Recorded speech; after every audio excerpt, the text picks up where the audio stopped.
বিজ্ঞানে আমি 10 পেয়েছি, মাত্র 10।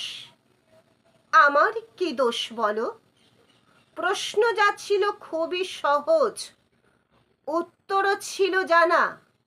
ভাগ্য আমার সহায় ছিল না, পৌঁছতে হলো দেরি। নইলে আমি কি তেমন ছাত্রী বিজ্ঞানে ফেল করি? সকাল থেকেই নানা অঘটন, জলখাবারে আস্ত ডিম, রান্নার মাসি নিয়ম জানে না। ডিম খেতে নেই কেননা গোল, অমলেট দিলেই দোষ কেটে যেত, লেটার মার্কস পেতাম ঠিক। ভাগ্য আমার সহায় ছিল না, যেতে দেরি হলো অত্যধিক। ঘর ছেড়ে যেই বেরুতে যাব, দাদু হেঁচে দিল, হ্যাঁচ।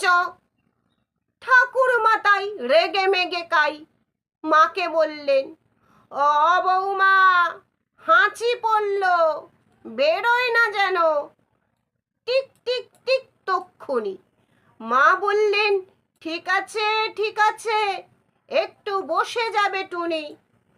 অগত্যা তাই বসতে হলো। হাঁচির বিপদ যেই না কাটলো, চৌকাঠে পা আবার পড়ল বাধা।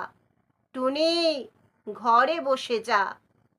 কপালে দিয়েছি দইয়ের ফোঁটা, হাতে বিপদ তারিণী, কোমরে ঝুলছে ঢাউস মাদুলি, বিপদ এড়াতে পারেনি। অতি সাবধানে ঘরের বাইরে যেই না গিয়েছি, কুট্টি বোন চেঁচিয়ে উঠল, দিদি দেখ দেখ, পাঁচিলে একটা পাখি, কি সুন্দর, হলদেটে ঠোঁট, লালচে চোখ আর বাদামি পিঠ। তাকিয়ে দেখি পাঁচিলে বসেছে। হায় হায়, ওটা এক শালিক।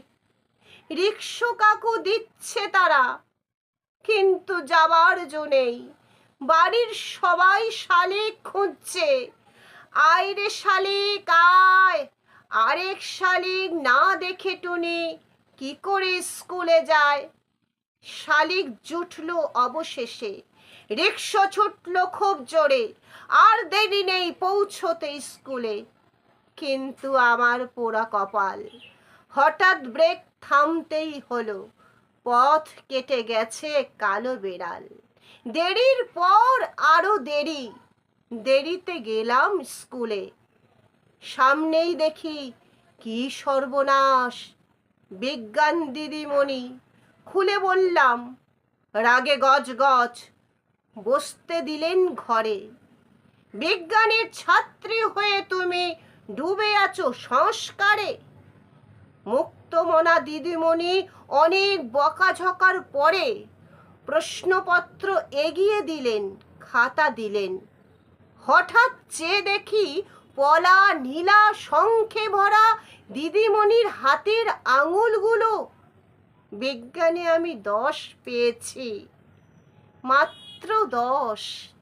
আমার কি দোষ বলো?